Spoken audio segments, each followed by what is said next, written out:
afternoon, and welcome to the State Library. My name is Elizabeth Rossio, and I'm the preservation librarian here. We're thrilled that you've joined us for today's author talk and would like to take this opportunity to thank the Bureau of the State House and House Broadcast Services for their help with this event. Today, we're excited to welcome author, educator, and researcher Daniel Gagnon. Daniel's research focuses on the Salem Village witch hunt of 1692. He serves on the board of directors for the Rebecca Nurse Homestead Museum and the Town of Danvers Salem Village Historic District Commission. Daniel has also served as the subject matter expert for local broadcast media and publications. Today, he's here to talk about his book, A Salem Witch, The Trial, Execution, and Exoneration of Rebecca Nurse, which is the first complete biography of Rebecca Nurse. In 1692, the inhabitants of Salem Village entered a period of hysteria and fear as accusations of witchcraft spread. Rebecca Nurse, an elderly and well-respected member of the community, was accused, put on trial, and executed despite support and protest from her family and neighbors. Through primary source research, Daniel gives the full account of Nurse's life and a perspective on the witch trials through a current lens. Before Daniel begins, I want to let you know that this talk is being recorded and will be uploaded to our YouTube channel in a few days. He'll speak for 30 to 45 minutes, and then there'll be a time for questions. For the Q&A portion, a staff member will come around with a microphone since this is being recorded. And we have assisted listening devices available if you need them. Without further ado, I am happy to present Daniel Gagnon. Thank you very much. It's great to be with you all here this afternoon. Thank you for coming out and hearing about what is really a quintessential story in Massachusetts history. With what I'd like to talk to you about today, my research into the Salem Village witch hunt of 1692, when it first began, I had mentioned that I was writing a book to some other people. One question that I often got, and it was usually very politely asked, was basically, aren't there already a lot of books about the witch trials? Aren't there a lot out there? And surely that there are, and there are some that are very good and very fine studies of the witch hunt. My project, I wanted to be different.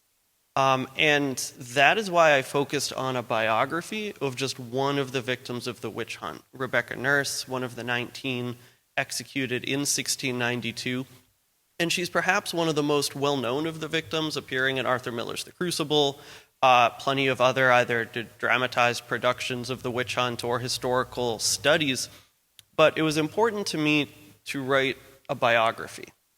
And with other books on the witch hunt, many academic studies are incredibly large. The witch hunt overall is really tough, I think, to understand in totality.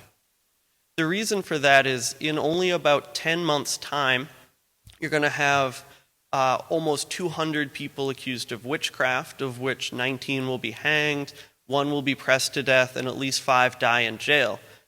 That's a lot of people.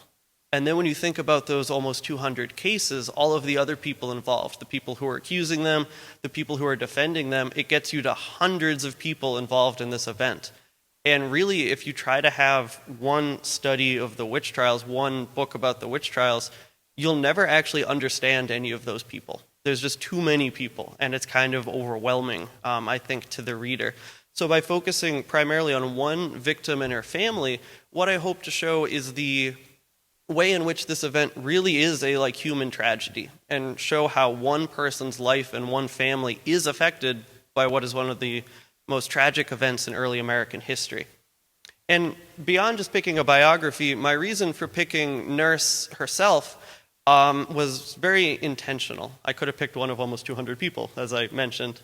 With Nurse, there's something about her in 1692 that makes her essentially a very surprising case for someone to be accused of witchcraft. She's one of the first person accused that there's true doubts in Salem Village about her guilt.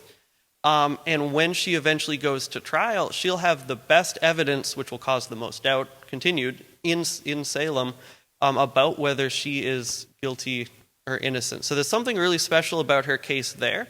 And then after the witch hunt, she continues to stand out amongst the legacies of the other victims of the witch hunt in that she will be the first to get a memorial dedicated to her. Not just the first victim of the Salem witch hunt, but the first person in the New World accused of witchcraft anywhere to be memorialized. So clearly, those later generations also latched onto her as a significant case. And with her real strong sense of innocence at the time, I hoped that that would reveal more about the witch hunt than some of the other cases. Unfortunately, with some of the other people accused, it can be more directly traced back to one specific dispute, one specific issue, and that doesn't actually tell us as much about the overall event. I figured the more unlikely case is what would actually reveal the most about what's going on that year and how we know all are innocent, how these innocent people really get swept up and have tragic ends because of that. With our location, we really focus our story on Salem Village in 1692, which is the black outline on the map. Salem Village today is primarily the town of Danvers, and with my extensive Microsoft Paint skills, I've added some lines. So within the blue lines, and then the black at the top and the black at the bottom is the town of Danvers today. So you can see how it really centers in there. The black part of the line to the left that's outside of Danvers is primarily today Middleton. So that was also part of Salem Village at that point. Although the witch hunt will begin here and Salem Village will remain the focus of the witch hunt, Rebecca Nurse's story starts much further away. She is a first-generation settler of Massachusetts. She's born in England on the eastern coast. You can, if you picture England, it's across the channel from the Netherlands. It's the far side of England. She's born into a Puritan family, which at that point in time is a very radical and extreme Protestant group in England that does not get along with the established Church of England and is really persecuted by them, trying to get them to conform to what they were allegedly supposed to be believing. And with the Puritans overall, there's a theme in Nurse's life, and really this whole first generation of settlers in Massachusetts, that the England that they're leaving is tumultuous and chaotic. People are being persecuted, and they're really coming to Massachusetts to try to find peace and stability, and they really will not find it, unfortunately. We know where this talk is leading. It's to the biggest witch hunt in the New World, so clearly that is not found. But that really is a theme throughout her life of trying to find economic stability, social peace, and for various reasons, for all of really the Puritan settlers, that'll be thwarted many times over. With Nurse herself, she moves to Massachusetts as a 14-year-old. We don't know the exact ship that she comes over on or the exact day that she arrives. With the Puritans being persecuted, many of them basically left illegally, and so they wouldn't have shown up on a ship manifest or something such as that. So we know they're in Salem by 1635. Her family, the Town family, her father's William Town, we know he owns land in 1635, and she had been born in 1621. So she's partway to adulthood by the time that she comes to Massachusetts. Her early life is really not that remarkable, which I think is significant, and in a way makes it more interesting that she gets caught up in the witch hunt of 1692, because she really is an example of what is seemingly the average, typical woman growing up in Puritan Salem. With her life moving ahead, she'll marry a gentleman named Francis Nurse, whose background we don't really know a ton about. They'll settle in downtown Salem, the city of Salem, which would be the bottom right of the map. They'll start their family. In total, they'll have 8 adult children. And then they'll move out to the western part of Salem in the farmland of what today is Peabody. And they'll live there for several years before moving to Salem Village. We don't really have anything left of their farm in what's today Peabody. The way that I usually describe it, which is very much not a 17th century sort of like geographic landmark, is their farm was right where Route 128 splits with Route 95 in Peabody. They would have been like between those two highways. So you can imagine the building of the highways also means there's not a lot left over there. In 1678, they are going to move to Salem Village from the western part of the city of Salem. This is the change that will really set the Nurse family on track for their involvement in the witch hunt. Had they not moved to this community, perhaps they would not have been involved in any way, or at least involved in a real different sort of way. This is a picture of the Nurse homestead. Although it's been added on to over the years, it is the farm, the home that Rebecca and Francis moved to in 1678. With this move, again, it kind of gets us to our theme of looking for peace and stability. Starting out as a young married couple, Rebecca and Francis are renting a home, and they're renting land. They're really economically not very well off. And the purchase of a farm in Salem Village is a way to sort of give economic stability to them and the next generation of their children, most of whom are adults at this point in time, and four children move with them. One lives in the home with them, and then there's 3 other family households set up around the farm. The farm is 300 acres, so you needed many people to be working the farm. The 2 of them alone could not have done this. Unfortunately, we'll see them continue to economically struggle. It never really works out the way that one would have hoped, and they're really not a source of financial envy, which is a reason that some other victims of the witch hunt may have been accused, but that doesn't really work with Rebecca Nurse's case. The community itself in Salem Village really revolves around the village church. When Salem Village got its own church, that's what made it a separate community from downtown, the city of Salem, the town of Salem back then. That's what made it unique. It gave it its own little local government, its own center point of the community. And what the village then has to do is decide who to hire for their minister. Again, this seems like a hopeful change that really starts before the nurses get there. They move in the middle of a bunch of ministerial disputes. The Salem Village Church is not the source of stability that they hoped.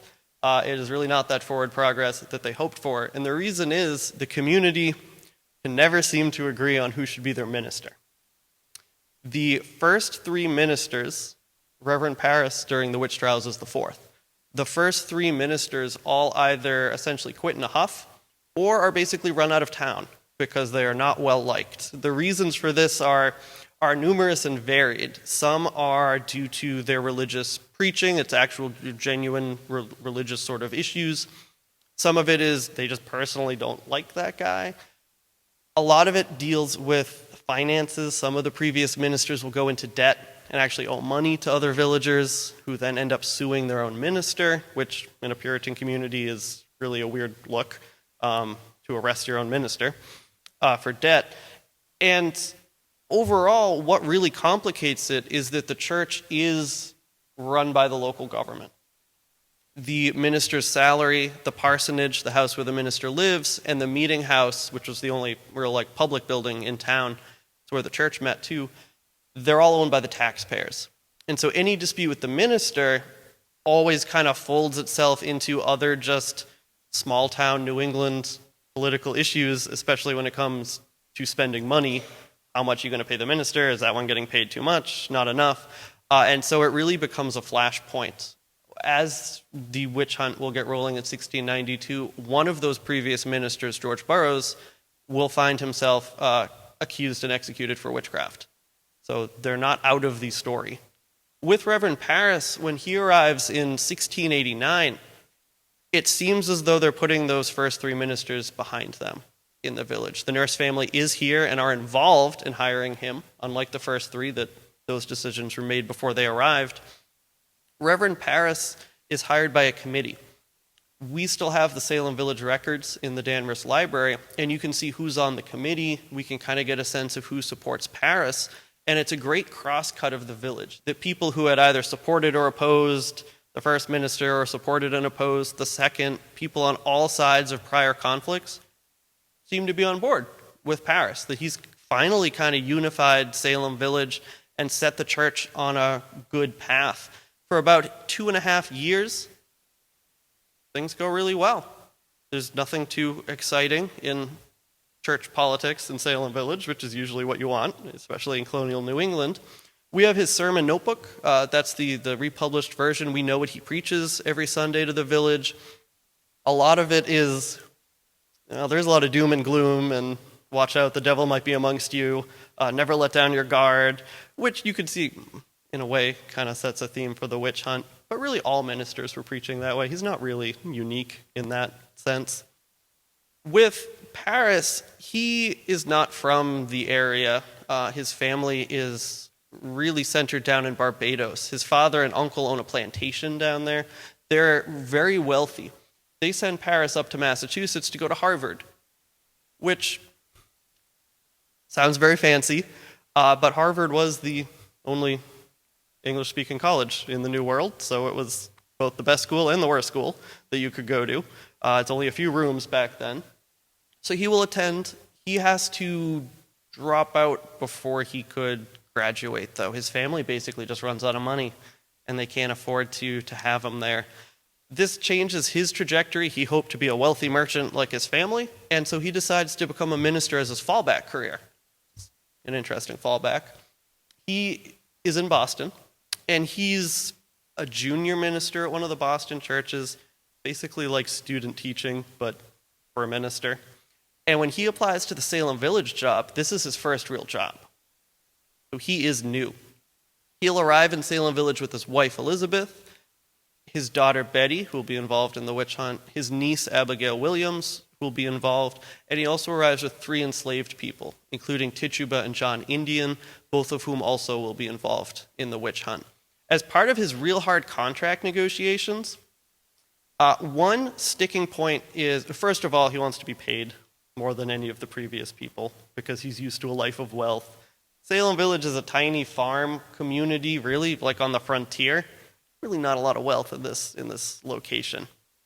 But he drives a hard bargain, and one thing that he asks for that'll be really contentious is he wants to own the Salem Village parsonage, the house where the minister lives. That's owned by the taxpayers. It's community property. You got to live there just as long as you had the job. It's kind of like the White House. The president lives there while they're in office, but they don't own it. Well, Paris, and what I have here as an image, is what remains of the Salem Village parsonage in Danvers. It's just the foundation, and it later became a significant archaeological dig. Paris wants to own the parsonage because there's a certain status that comes from being a landowner, and he wants that. He'll be turned down. The villagers are not willing to part with this. They had spent a lot of money to build that house. It's very valuable. Instead, there's someone across Salem Village who agrees to deed him a field, and that way he can claim to be a landowner because he owns one tiny little field in Salem Village, but I guess he has that status. This location, though, is going to come to a real head just months before the first witchcraft accusations. He had arrived in 1689. We get to the fall of 1691. The first unusual behavior, what appears to be an illness that will lead us to the witch hunt, begins in January and February of 1692. So we're about 3 months before that beginning. The fall of 1691, Salem Village is essentially reorganizing its government. There's a new town clerk, village clerk, I should say, and they're going to give him the giant record book of every town meeting vote that had been made, every dollar they've spent, every local bylaw that they've passed. And when they give it to this new person, they want to audit it. A big record book back then is not really like a bound book today. You'd have a lot of loose pages that could have fallen out and get out of order and such. So they're going through page by page, and they find an entry for a town meeting not long after Paris arrived that nobody remembers that meeting ever happening. Now, of course, we know a New England town meeting, it's a gathering of all registered voters. How could nobody remember this? You can't have a secret town meeting. It's not how a town meeting works. So right away, it's sort of a red flag here that something is wrong. The entry itself has one decision that was made, and underneath the vote, there's no signature. Like there should have been a signature of the village clerk. Something suspicious has happened. The one thing decided at this meeting, in contrast to Paris's contract, is allegedly Salem Village changed their mind and voted to give Paris this land that they had refused to at first. Well, this does not seem likely in any sort of way. The entry quite clearly seems fraudulent, and people noticed this at the time. We don't know who wrote it into the book. We have plenty of examples of Reverend Paris's own handwriting, and it's not his handwriting. So it must have been some sort of ally, some sort of friend in the village. Well, when this happens, the piece that was there for about 2.5 years under Reverend Parris is really gone from Salem Village. People are very angry, including the people on the committee who are the ones who decided to hire him in the first place. People who had supported him and chose him regret their decision. We're going to have a town meeting in Salem Village, and they will decide to cancel his contract. He will no longer be paid as the minister of Salem Village. You might assume this means he's fired. With the Puritans, nothing is ever that simple. The local government paid you as the minister, but only the members of the village church can decide to change their minister. So he still technically has the job. He's just not going to get paid. At this juncture, you assume he would have just quit. You're not going to get paid. Why would you keep doing the job? But he doesn't. There does seem to be a stubbornness here. He decides he's going to hold out, and he thinks Salem Village will essentially take him back later on. So he stays that winter in Salem Village in a household that is really in crisis. The only way to support his household was his salary. He can't buy firewood. He can't buy food. He can't buy supplies. And we're getting from November now into December of 1691, they might not make it through the winter. That is a real fear. We have records of him essentially begging other congregants in his parish to help donate some firewood, donate some supplies, that he's essentially begging. That's how desperate he is. And then 2 months later, we have the first strangeness in Salem Village that starts right under his roof.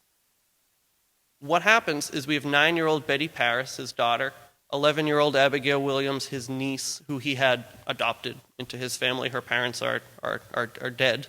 We don't have a lot of details about what happened, but they're not alive at that point in time.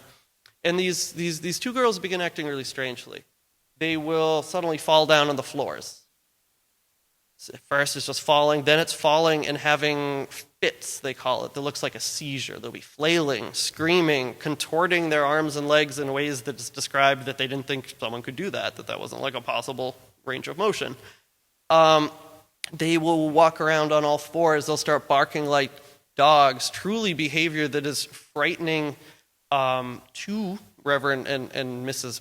Parris. It'll get even worse. They'll say that they see specters, which is up along the ceiling. It's like a ghost that would appear. The spectral image either of a person or an animal or just shapes that would show up. Then it moves on and they say these shapes, these ghostly images are hurting them. And that's why they're falling on the ground. They're being shoved or stabbed or poked with pins. It gets even worse when Abigail Williams, the 11-year-old, will run into a lit fireplace trying to climb up the chimney as she's standing in the fire, and 2 adults have to go yank her out of the fireplace because she's going to get burned.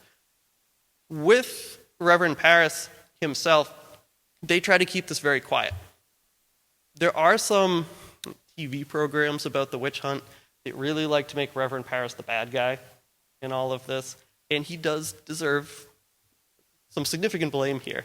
But unlike the way he's sometimes described, he's not like the puppet master controlling this and causing accusations. In fact, at the beginning here, this is bad for him. He wants his job back. Having the weirdest thing that people have ever seen happen in your house is not going to help you get rehired by Salem Village. If anything, that would make the situation worse. And that's why he says he tries to keep it quiet for weeks. He won't be able to because it'll spread. It spreads to older teenage young women in their early 20s, then middle-aged women in their 30s. We have Mrs. Ann Putnam, who's in her late 30s, and then some even older later on, who also present in this way, as if something has struck them ill. And at that point, the whole community knows that this is happening and is trying to investigate. They first have doctors come and examine them. There is no medical explanation. And so one of the doctors will say they're under, quote, an evil hand. What that means is the doctor is saying, this is not a medical issue, this is witchcraft. And typically, you trust your doctor. I mean, his word is influential in Salem Village. Also, he would be one of the more educated people in Salem Village, so again, a more trustworthy source. And the village will take this up. They take up that cause because these fits can't be explained in any way known to them. There is no other explanation. The doctor said so. What'll happen is that changes this from a weird and frightening curiosity to a criminal investigation. The Puritans believed that witchcraft could only be done to you by another human being. So somebody is doing this to them, or multiple people, because they've described a whole bunch of different specters. They haven't named any names, but apparently there's a bunch of them. So there's probably a bunch of people doing witchcraft in Salem Village, is their conclusion.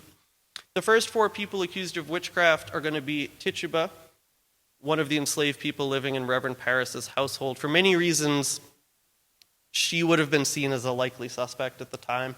Historians have gone through statistically and looked at demographic information that would make one more susceptible to a witchcraft accusation. She is enslaved. She's not from there. She's an indigenous person, not originally a Puritan, and she lived in the room where it all started. That alone would have been seen as suspicious. Next will be Sarah Good. She is really poor. She's essentially a beggar, and she says mean things to other people. Sarah Osborne gets into fights with her family a lot, and when her husband dies, she marries their live-in servant very quickly after he died, and people thought there might have been something going on before her husband died, and so that's a scandal. And then we have Martha Corey, who from what's today Peabody, who also was kind of cantankerous and not well-liked. The 5th person accused, though, will be Rebecca Nurse, who does not have any of those items in her background that would lead one to think that she would be a likely candidate to be accused. With those first 4, when they're individually accused, they'll each individually be arrested. They each individually appear before the 2 local judges, John Hathorne and Jonathan Corwin. Corwin's house is the witch house that still exists in Salem. And what those 2 judges have decided for all those cases is to hold them for trial. Your initial appearance before a judge, kind of like an arraignment you might see on the nightly news. It's not technically an arraignment. But the only decision before the judge is hold you for trial, let you out on bail, or just dismiss the whole thing. For everybody, they will send them to await trial. Later on, they let one guy go during the witch hunt because they mixed up his name and they actually arrested the wrong guy. But he's the only one that ever gets let go throughout this whole process. When those previous 4 women had appeared before the judges, the assumed guilt is amazing. The way that they are believed to be witches by their community and by the judges. With the first question, and these hearings, the accused person has the opportunity to speak, to defend themselves. But as the judge is questioning them, it's like a back and forth we have in the records. They don't start most of these hearings by saying, are you guilty? Are you a witch? The way that John Hathorne starts many of them is, how long have you been a witch? You can see what he has already very much assumed. With Nurse, when she's arrested, right away we see a real difference. Her husband has already started to try to plan a defense for her before she's actually arrested for witchcraft. He knows he's around in Salem Village, and he kind of hears people whispering, and he knows that his wife might be next. He will stick by her throughout this entire witch hunt in a way that not everybody's family does. And so does Rebecca Nurse's children stick by her, which is really important because they know that she's innocent. They know that she's not doing this. He decides, Francis Nurse, that he doesn't want to be the one to tell his wife that she might be accused of witchcraft. He invites important people to come over to the Nurse house. He has witnesses, and they'll write down how she reacts to being told this. They're already preparing defense evidence before it's even, strictly speaking, needed. Rebecca Nurse has been homesick. She's been ill. We don't really have all the details, but it's mentioned that it's something to do with her stomach, that she's been home for 8 or 9 days. She reacts to this accusation by quoting scripture, by saying for weeks she's felt really bad for these young women and older middle-aged women who are afflicted. She really feels bad for them. She's been praying for them. How could I be next to be accused? When she appears before the judges at first will ask her questions assuming her guilt, like they had done to the previous accused, but they start to let up. She maintains her innocence not with great rhetorical flourishes or really bold statements. It seems to be a really calm and directed way. Just she says, I know nothing of it. I am not a witch. I know nothing of witchcraft. And the judges will let up they ask questions that almost like start to give her an out. Hathorne will ask her, and I'm paraphrasing, basically it's, well, if you be not a witch, basically, like, is there another way that we could explain this? Like, he's really almost trying to, like, help her with a couple of these questions. That's remarkable. The problem is the accusers are present. These are public hearings before the judges, public examinations, and when things start to be going more Nurse's way, their fits reach a fever pitch. They're on the floor in the meeting house screaming and contorting. At this point, the Mrs. Ann Putnam, who's in her mid to late 30s, is really the prime accuser. She has to be carried out by her husband because she's disrupting the process here with the way that she claims she's being harmed by witchcraft. Of course, the moment she crosses the threshold outside the meeting house, she's suddenly fine, which is taken as further evidence because it's the moment she left Rebecca Nurse's presence, she became okay. We would see that a little more suspiciously, but they see that as playing right into the narrative. With Nurse's case here on the day she's arrested, she's taken first to the local tavern that was essentially just a home in Salem Village. When she appears before the judges, it's in this Salem Village meeting house. This is a copy. The original meeting house is torn down in 1700. She would have been facing up front where the table is in the bottom right. You had the two judges at chairs looking out, and the entire congregation in pews behind her. It would have been filled with people from Salem Village. We have descriptions of these hearings of people in the picture at the top left crowding around windows outside that they could not fit another person in to see these hearings. They are sensational. People come to Salem Village from all the way as far away as Gloucester. There's a guy who takes his horse cart down. Who knows how many hours this would have taken him because he wants to see the witches in Salem Village that he's heard rumors about. The problem with these hearings is when you see someone, even someone as clearly demonstrably innocent as Rebecca Nurse, and then you see all those fits, the takeaway from all present, or almost all present, is that they believe the accusations. They're seeing those fits, and there's no other explanation that they can put forward for them. So at this initial hearing, you've not been found guilty of a crime. You haven't even been put on trial yet. But in like the court of public opinion, you're almost doomed from the day you're arrested. With Nurse's case as it continues, she'll be sent to jail in downtown Salem. Then she'll be sent to jail in Boston, which would have been not far from here on Court Street today. She will then return to Salem in June for trial. We get a new governor in May of 1692, whose portrait hangs in the hallway here. Governor William Phips is the first governor of Massachusetts picked by the king. Prior to that, they had been elected. And of course, after the Revolution, they'll be elected again. With Phips, he establishes a new court system. And this court will meet in Salem that June and begin the trials of those accused of witchcraft. Nurse, although one of the first people accused, is not put on trial at the first session. She'll be the second. There's one at the beginning of June and one at the end of June. She'll be the end. By the time she goes to trial, this has been a few months. The first examples of the afflicted accusers being unwell is January and February. Nurse is accused in March. There'll be many more accusations in April, in May, in June, and really, once Rebecca Nurse is sent to jail to await trial, and even someone as clearly innocent as her is believed to be guilty, kind of opens the floodgates to more accusations. If you can believe that she's a witch, you could believe that anybody is a witch. They'll go on and accuse the wealthiest man in Massachusetts. They'll accuse and then later execute a minister for witchcraft, which is, by Puritan beliefs, kind of wild. The youngest accused is about 5. The oldest will be in his early 80s. It'll be men, it'll be women. It really will kind of touch all areas of Massachusetts society, and it spreads way out from Salem Village. The accusations will go as far north as Maine, which is still Massachusetts back then, as far south as Charlestown, and it goes out as far west as we're heading into Woburn, North Reading, Billerica, out that way. So it covers a large area.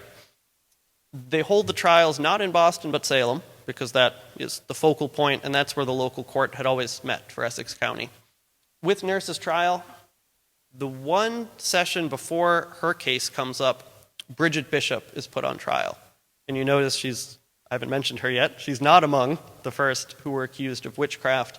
The king's attorney, who's appointed by the governor, could pick whatever order he wants to put people on trial. Unfortunately, there are different theories as to why Bishop is first. One leading one is that the prosecution wanted to kind of start with an easy victory, and that Bridget Bishop doesn't have as many defenders and had a bad reputation and kind of more of a slam dunk case. So she will be convicted in Salem and executed. Right away after this first trial and execution, there will be criticism of this process, especially among leading ministers in Massachusetts. Another way that the witch trials, I think, are portrayed in a lot of media, whether it's TV programs or movies or things such as that, is that the ministers are really like egging this on. It is a religious crime to kind of categorize witchcraft. Many of them in Massachusetts are the fiercest critics. The exception is Reverend Parris, who will testify against members of his own congregation. So locally, no. But Massachusetts as a whole, the ministers being the most educated people, really the only ones with college degrees, are very skeptical of this process. They will write to the governor and say, of course, they do believe that witchcraft is real. They're not doubting that. But they don't think that case was proved against Bridget Bishop. They think that this process was flawed and that they did not meet the standard of evidence to convict her. When the Massachusetts government gets this criticism, there's therefore hope that at session 2, when Rebecca Nurse comes up for trial, there might be changes in response to this criticism by people who do know what they're talking about, who reference court cases in England involving witchcraft, prior ones that have been done in Massachusetts. This criticism is real and strong. Nothing changes. The court will continue the way that it previously had. Nurse will be put on trial. She's one of about half a dozen women at session 2 at the end of June. The court throughout 1692 will have a perfect conviction rate. There is essentially no way out. Nurse comes the closest in that the jury at her trial actually does have doubt, and that doubt is part just due to her reputation, and part because her family supplies such good defense evidence for her. You couldn't have a defense attorney back then. That just didn't exist. That wasn't a job. It is not heard of. You could have someone basically as like your agent help you prepare your defense. And this is key because you're in jail. You can't go around collecting paperwork if you're locked in jail. Like, somebody has to be doing the legwork. She has her husband, her sons, her daughters collecting petitions saying that she's a good and innocent person. 39 of her neighbors will sign this, which is basically all of her neighbors in a small farming town. There'll be other depositions submitted to her good character, and other people will submit depositions. It's really clever. Basically going on the attack against some of these accusers that they've been known to lie in the past and are disreputable. And they'll ruin some reputations of the accusers, which will have a lasting effect in the witch hunt. Despite this, Nurse will in the end be convicted. It's partly due to words taken out of context, and just the idea that there is no way out, that everybody believes witchcraft is real, and seemingly everybody believes it is happening in Salem Village, and there's just no other explanation. Even when she's convicted and will be sentenced to death, her family still doesn't give up, which is unique among all of those who will be convicted. What happens is it seems as though they're trying to appeal. Who they would appeal to, we can't be exactly certain due to some legal vagaries at the time, but apparently that was an option because the Nurse family will write to the governor and they get a reprieve. It's not a pardon. What a reprieve is, they're basically going to hit pause and they're not going to execute the person, so you have time to appeal. They receive this, which means apparently an appeal was possible. Most likely what had been done previously is the last court of appeal is actually the Massachusetts legislature. You'd be heard by the legislature as the highest court. Nobody ever appeals during the witch hunt, so we don't actually know where that would have gone. I mean, yeah, I guess in theory you could appeal to London. Some people had written that that was an option. Just seems very unlikely that you'd do that in the 1600s, knowing the logistics involved. Unfortunately, however, even that last hope will be taken away. We don't know who. All we know is it's written some Salem gentleman gets to the governor, and he will take away that reprieve, and she'll be executed with the other woman she had been put on trial with at the end of June. She's executed July 19th. Her case, though, as we move on through the witch hunt, more and more doubts come about after Nurse is convicted because you had so many people stick up for her. Yeah, the court found her guilty, but those people who defended her, that's dozens and dozens, they still think she's innocent. It's pretty clear that a mistake has been made. And therefore, you're going to look at everything that comes next as, are they making a mistake again? Nonetheless, in August, 6 men and women will be executed. September, 6 men and women will be executed, and they press Giles Corey to death. The court's going to meet again in November of 1692, and it's stopped by Governor Phipps. The reason it's stopped is more and more opposition continues to grow. Not just Nurse, but as it continues, 2 of her sisters are also accused.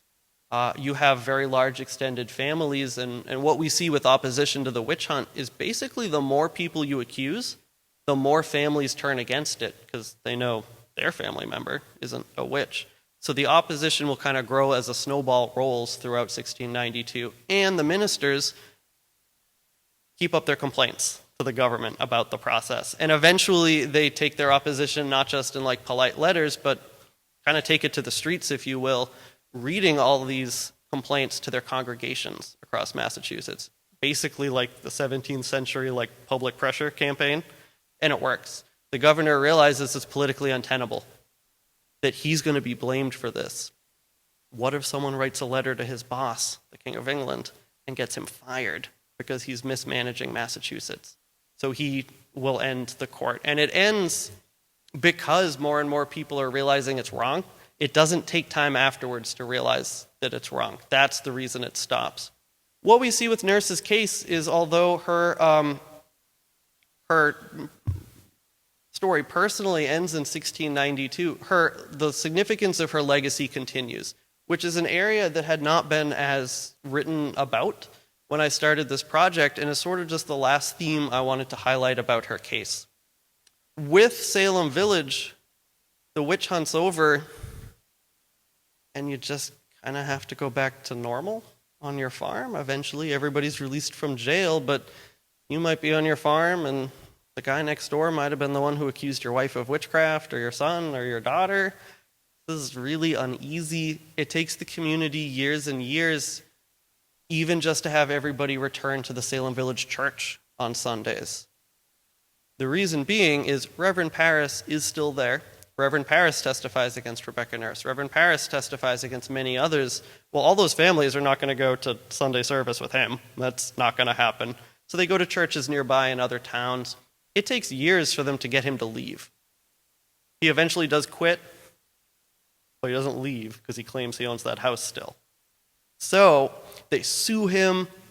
The case goes before some of the same judges from the witch trials, which is a bizarre conflict of interest here, knowing that you have 2 different sides of the witch hunt being heard before those judges. Eventually, they cut some deal with Reverend Parris, a negotiated settlement, and he leaves. The community itself, we never really get any repentance from the accusers. There's only one, Ann Putnam Jr., who ever makes a statement that we still have today. And her statement is, she feels bad. Specifically, she mentions Rebecca Nurse's case. She is involved in accusing 69 people of witchcraft, Ann Putnam Jr. The only case she mentions by name is Nurse.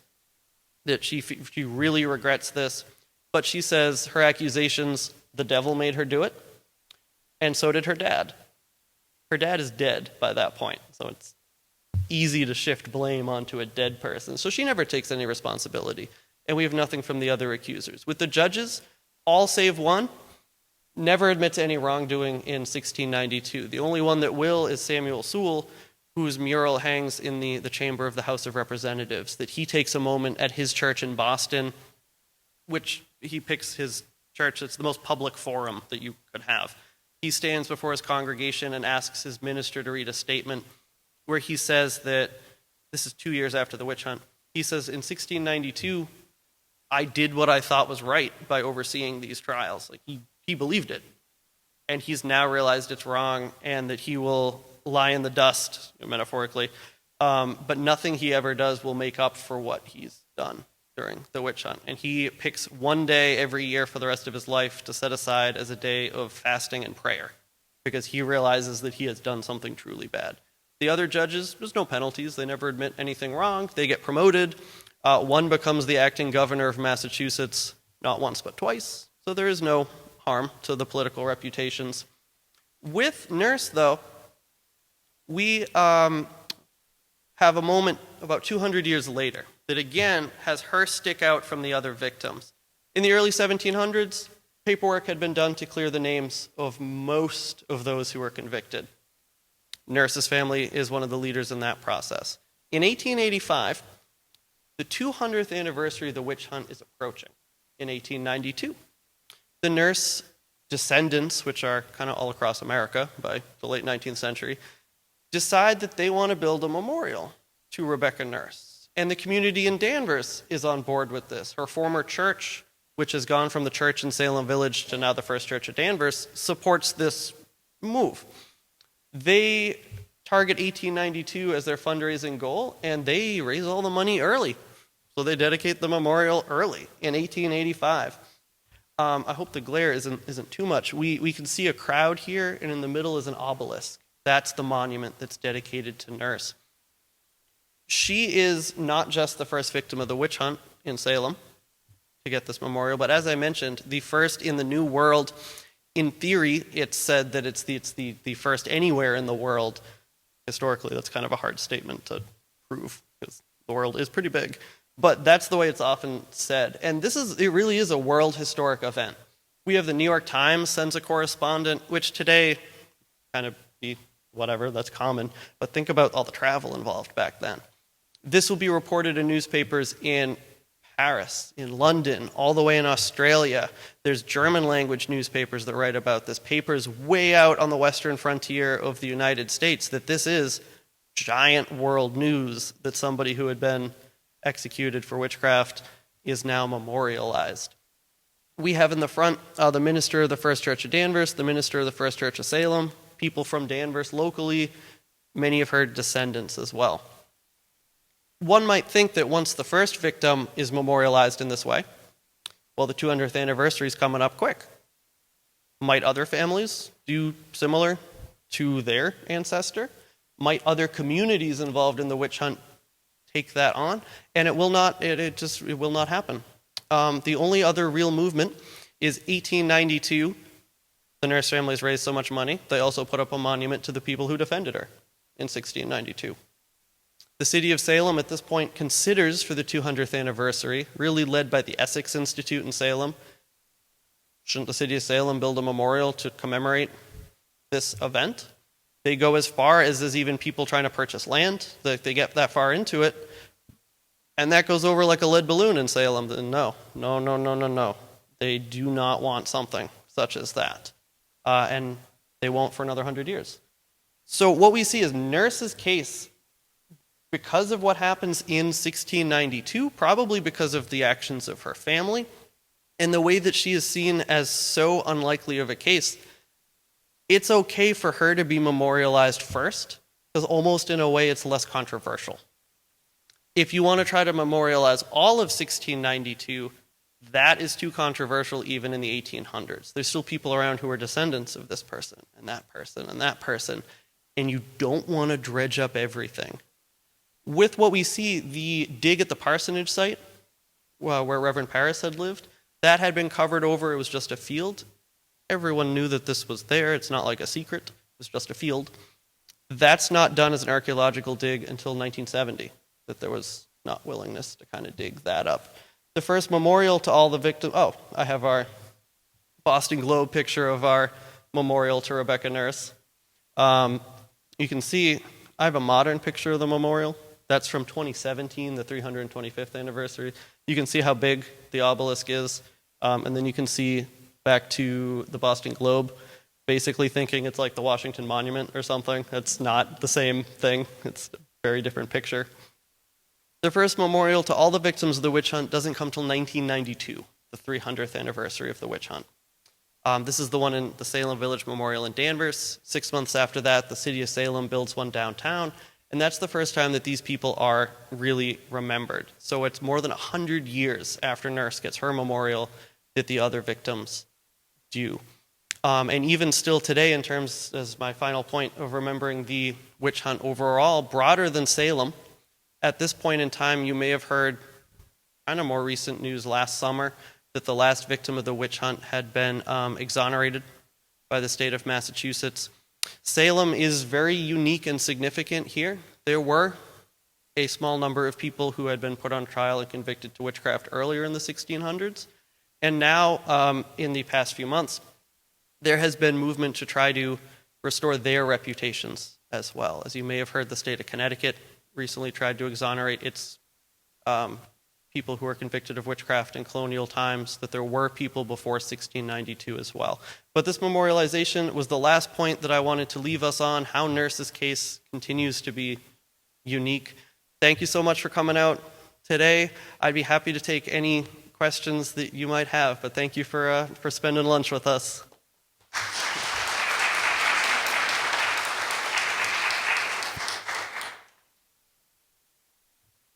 Any questions? Oh. You said that hundreds of people were inevitably involved with the Salem witch trials by the end of the accusations. What was the population of Salem at the time? And so, like, what percentage of Salem would have been involved in this? Just give us an idea of what that is.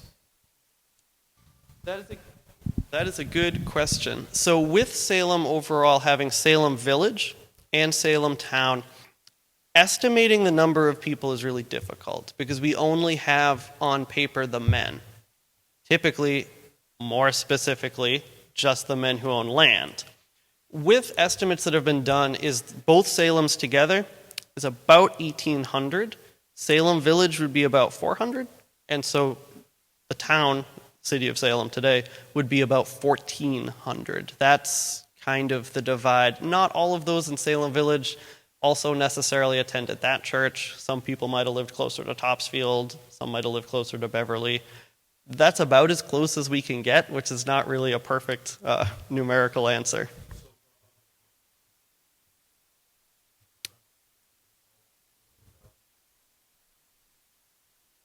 About 1,800 in Salem total. And so with those involved, we'll see many in the surrounding towns, in Andover.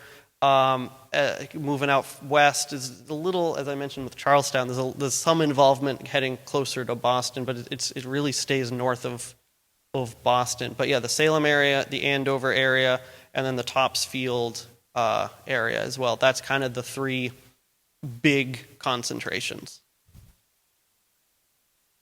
Yes, ma'am. Maybe 12 or 18 people were executed. How many died in jail waiting for trial? Is there an estimate on that? Because a lot of people were thrown in jail, right? Yes, and the jails are awful and miserable. They're described as rat-infested, disease-infested. They're described as often flooded, and they don't mean with rainwater. It is terrible. We know that we have 19 who are hanged. Giles Corey is also pressed to death. So it's 20 that are directly killed or executed. With those in jail, we know that at least 5 die. We say at least 5 because there are other cases where we know that people got sent to jail and we just don't have any more paperwork. We don't actually know what their outcome was. So we say at least 5.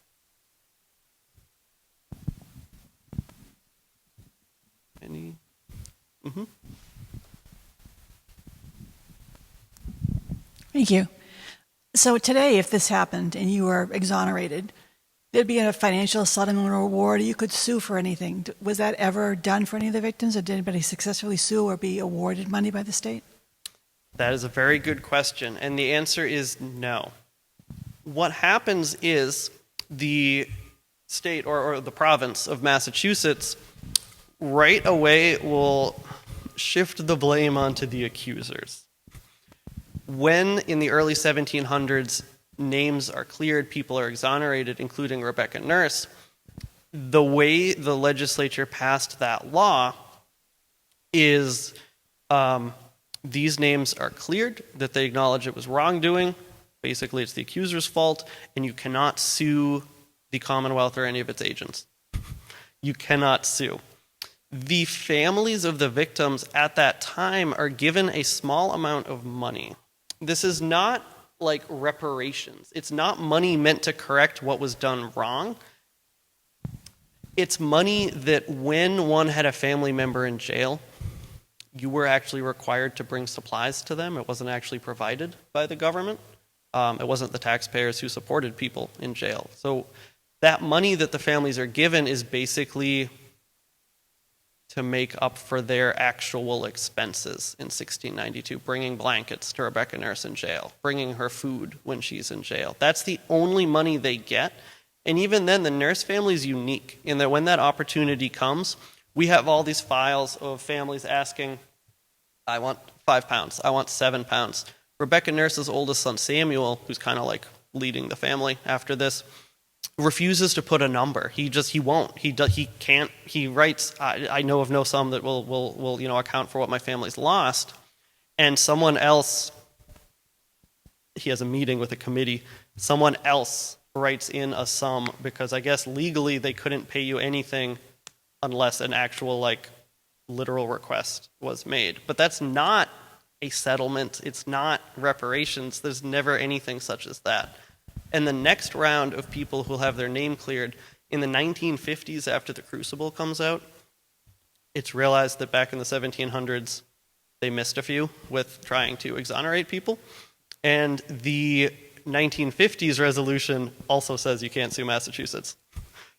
So no, there is no opportunity. You can't sue the jailer, you can't sue the sheriff, you can't sue anyone on the jury that convicted you. It's not possible. But yeah, that is an excellent question. Just a quick question. Did anybody lose their land of any of the victims? So the idea that people have lost their land is both partly true and partly a misconception. One of the, especially in the 1900s, theories of the witch hunt is it's somehow a land grab, that you could accuse somebody and steal their land. No, that is stealing, just as it would be today. There's an exception, though, in Salem, or this is two at least. Back then, if somebody is charged with a felony and you flee, they can take your belongings. That's important because kind of both in England, but especially in North America, if you're accused of a crime, you could totally run away. We don't really have police like today. Nobody's really going to find you and hunt you down.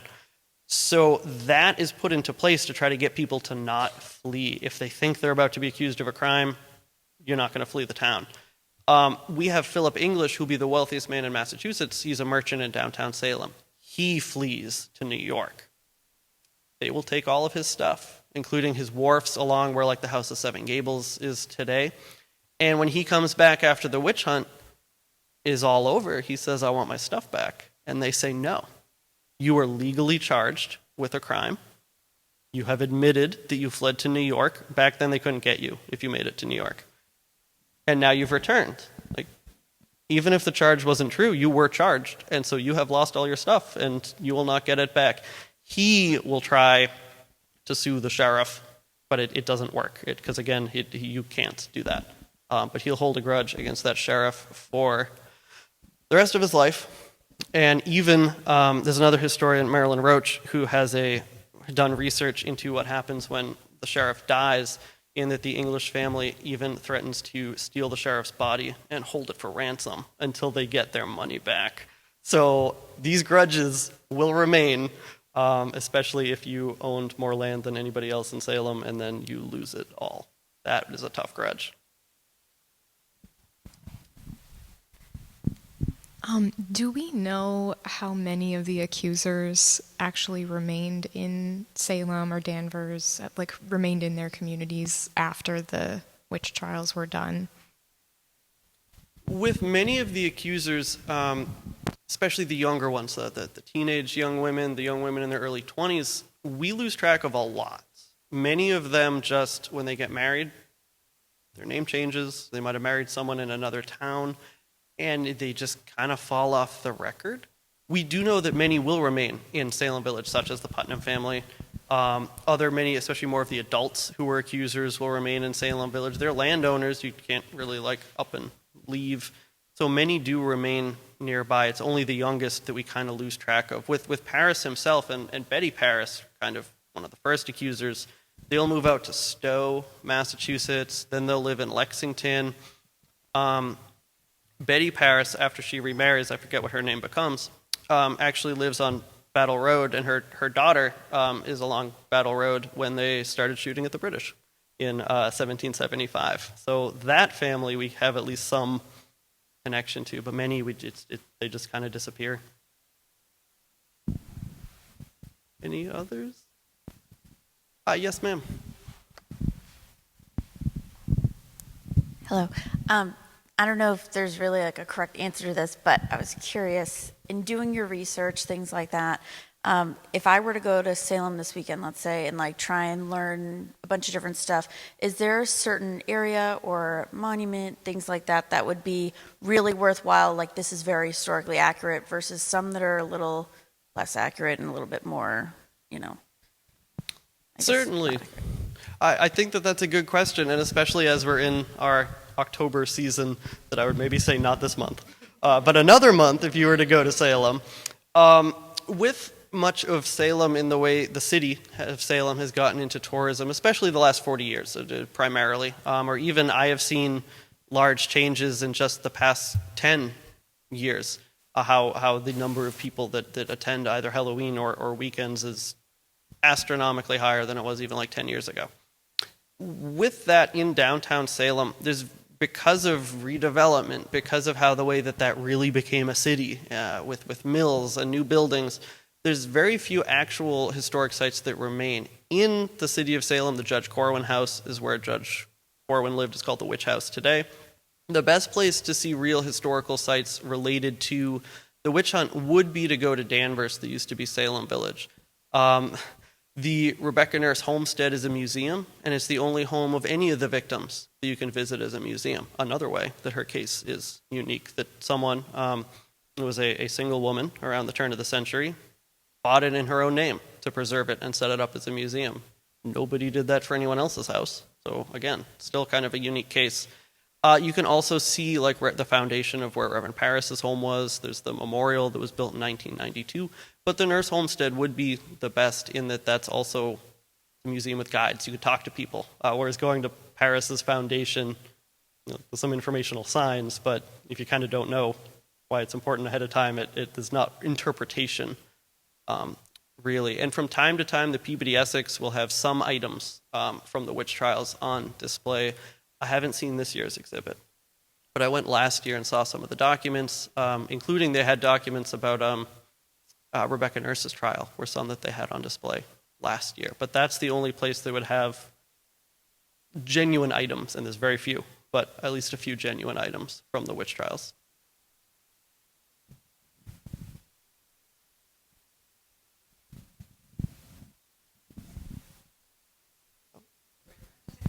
Thank you. So we just want to thank Dan again for such an enjoyable and informative talk, and thank you to all of you for joining us. We hope we'll see you back here on November 15th for our next talk, where we'll be joined by Representative Josh Cutler to discuss his book, The Boston Gentleman's Mob, Maria Chapman and the Abolition Riot of 1835. A huge thanks again to Daniel, and if you're interested in purchasing his book, they're in the back. So thanks again. And thank you. I want to thank the State House Library for being so welcoming for this whole program that you do, book talks, author talks. I won't extend the program too long, only to say we're very proud of Daniel in Danvers. I grew up in Danvers I walked by the Rebecca Nurse Homestead on my way to elementary school. I later lived behind that monument on Collins Street. There is such an attachment in our town, and I'm very, very grateful to Dan Gagnon for expanding our understanding of these monuments, of these places. I get a little salty about the way Salem capitalizes very successfully on the whole witchcraft thing. And I've been over in October. It's fun. I'm okay with that. But I think what we heard today really reminds you of the gravity of the awfulness of what happened, the tragedy of it. And we try in our own way, a very much more understated fashion in Danvers to memorialize these things and the events and the women, in particular the women, Rebecca Nurse, I think Goody Clancy, others, and we want to keep their names alive. So with that, I want to say thank you, Dan. It wouldn't be a State House event without a citation. So please accept this citation from the House of Representatives, congratulating you in recognition of presenting this great work, Salem Witch, the trial, the execution, and exoneration of Rebecca Nurse today at the State House Library. The entire membership extends best wishes and expresses the hope for future good fortune and continued success in all endeavors today, the 25th? Is today the 25th? It says 25 already. Of October 2023, signed by Ron Mariano, the House Speaker, and yours truly. Just thank you so much. Thank you, Sally. Keep on keeping Thank on. you. Thanks. Okay. Thank you all.